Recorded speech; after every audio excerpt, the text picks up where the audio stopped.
And now this is the highest honor that DLI is very pleased to give. It's called the Diamond Achievement Award. This award is going to a man whose devotion to our industry spans decades and has been committed to improving the lives of everybody around him. Few people have made such significant contributions to the industry. Now, and on a personal note, I met him several years ago, and I don't think there's one person in this entire industry that deserves this award more than this guy. Oh, Washington Monument? Sid, in recognition for your services, the Diamond Achievement Award goes to Sid Tuchman.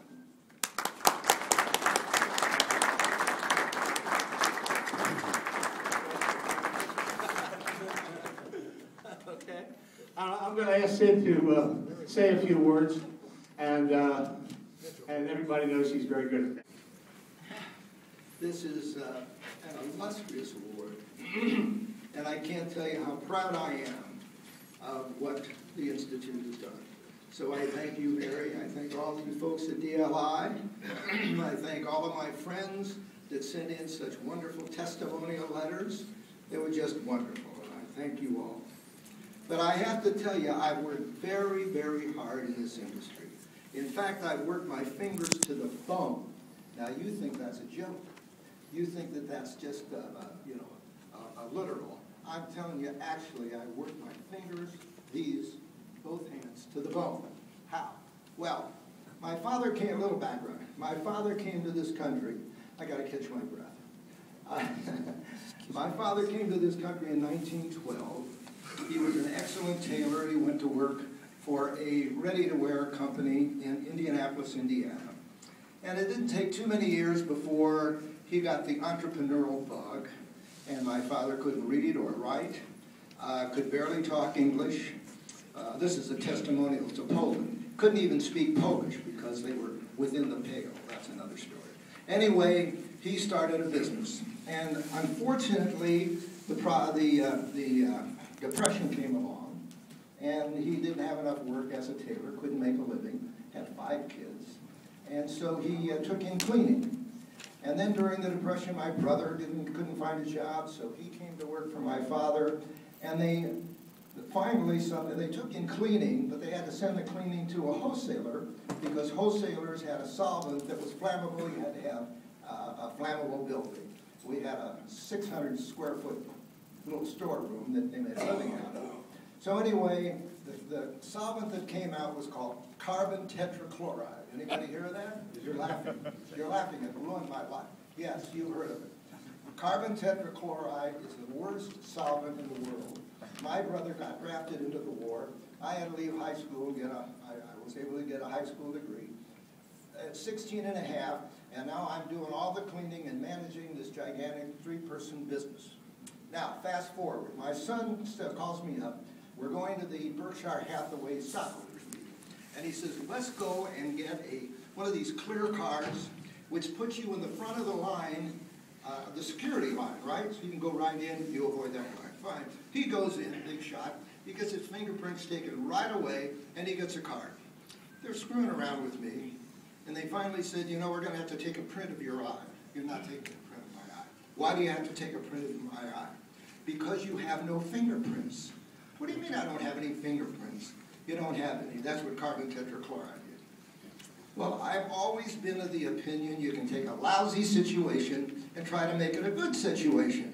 So I thought, I don't have any fingerprints. I could rob banks. Who the hell's ever going to know? So I went home and I talked it over with my wife, and cooler heads prevailed, and I decided not to do that. And look at me today. I'm the honoree of a Diamond Award. So now that I've got this award, I feel that I ought to say a little something about 2 or 3 more minutes.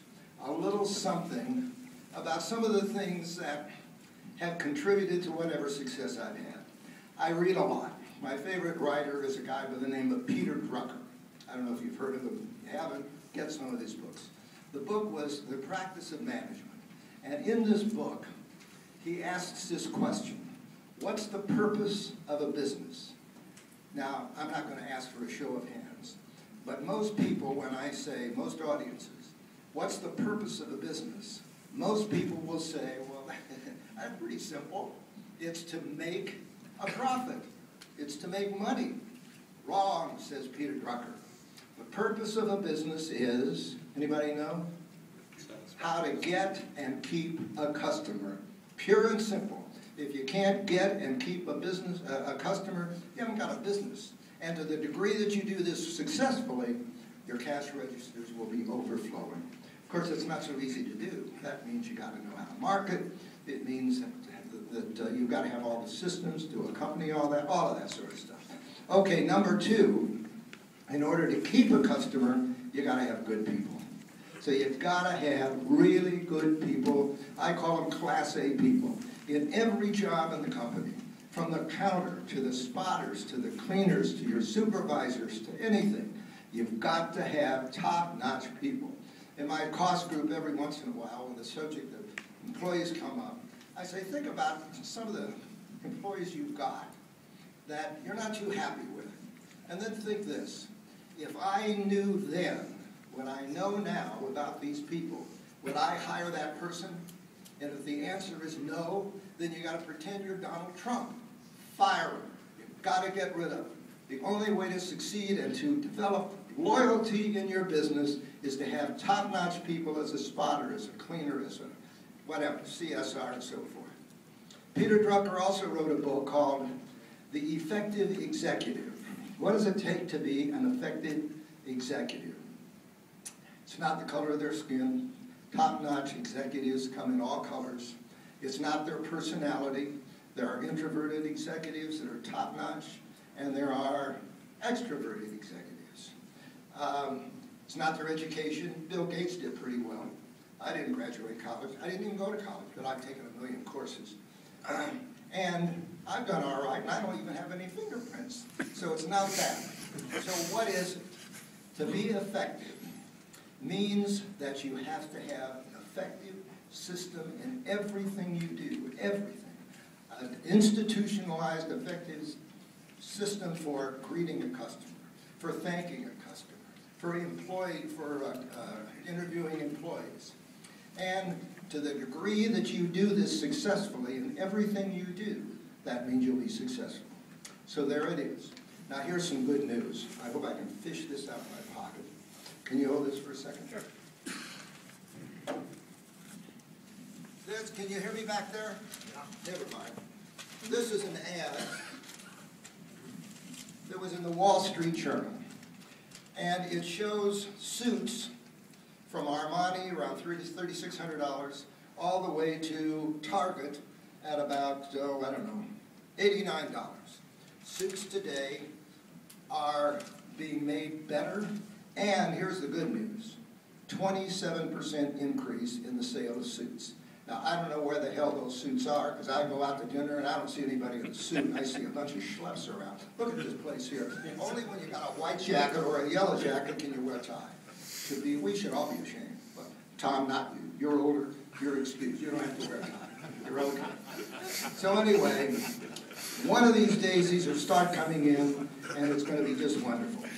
So there you have it. In my personal life, I have been very, very fortunate. I've been happily married to the same woman for over 47 years. That's not bad out of 52, is it? We've been married a long time. I've had 3 wonderful children, one of which is here. I've had 7 wonderful grandchildren. But in my business life, I have to tell you that winning this award,